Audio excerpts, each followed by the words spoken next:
Grant Virgin's family knew only a few details about his accident. A white car, a hit and run, a teenager airlifted from a bloody scene, nearly dead. They rushed to the hospital to find out if he was still alive. It was a tough scene when we got there. The doctor had a really bad look on his face. That look was a reflection of Grant's injuries. They were staggering. He had a torn aorta, multiple brain bleeds, a broken wrist, a broken elbow. Both his femurs were fractured.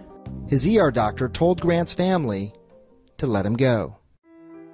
The fact that this doctor wasn't fighting for his life just blew my mind. He's not dead yet. Why would you just, as a parent, how could you ever let go, not knowing that you hadn't done every single possible thing that you could for your son? Doing every single possible thing was going to take Grant's family on a wild journey, full of twists and turns, and some unconventional therapies. 2 weeks after his accident, after several operations, Grant was in a coma. His heart was okay. His brain was not. The doctor told me, she goes, okay, now we wait. Surely there's something we could do. She goes, nope, nothing we can do. We just wait. You know, the brain's got its own time schedule. In what would become a theme, impatient, Grant's family swept aside that doctor's advice. First, they tried progesterone.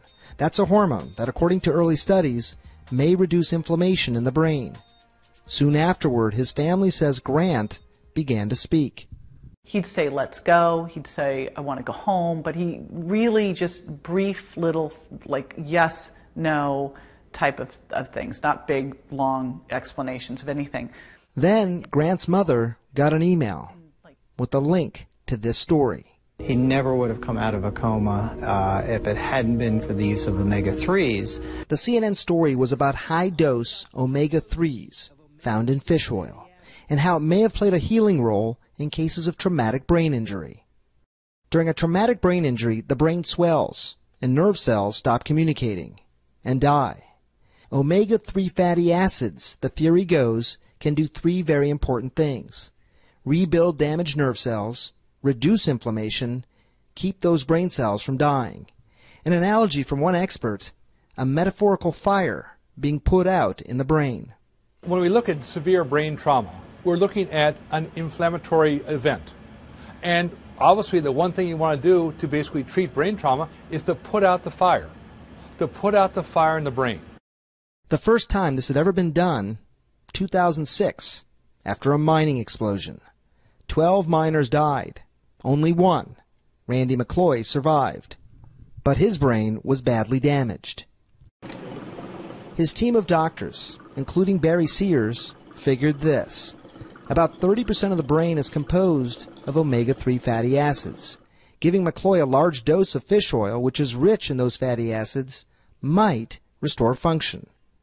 Dr. Julian Bales was McCloy's neurosurgeon. So the concept was then trying to rebuild his brain with what he was made from when he was an embryo in his mother's womb. Rebuild his brain? Yes. So we gave him a very high, unprecedented dose to make sure we saturated and got high levels in the brain. Yeah, I'd just like to thank everybody for their thoughts and prayers. After the fish oil, McCloy made a dramatic, full recovery. The science is not clear. There have been no large studies, and it didn't always seem to work. But despite that, Grant Virgin's family, a combination of desperate and determined, decided to give it a try. I don't want to wait 20 years while they do a bunch more studies to prove that it really works. I don't need that. Grant was given 20 grams of fish oil per day through his feeding tube, even more than Randy McCloy got. In December of 2012, 9 weeks after his accident and only 2 days after starting high-dose fish oil therapy, Grant Virgin made a phone call. And I wake up the next morning and I went, did Grant call me and did we have a whole conversation? I just remember going, I must have dreamed that. That couldn't have possibly happened. But it did happen.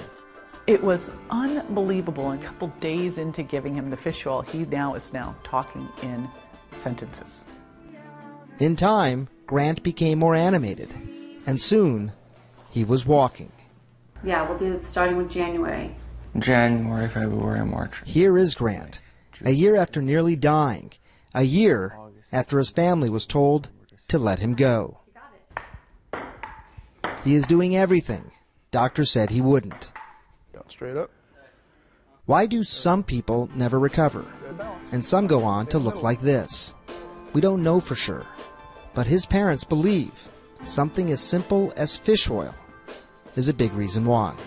It's amazing. I mean, okay, what if it didn't do anything? It certainly couldn't hurt.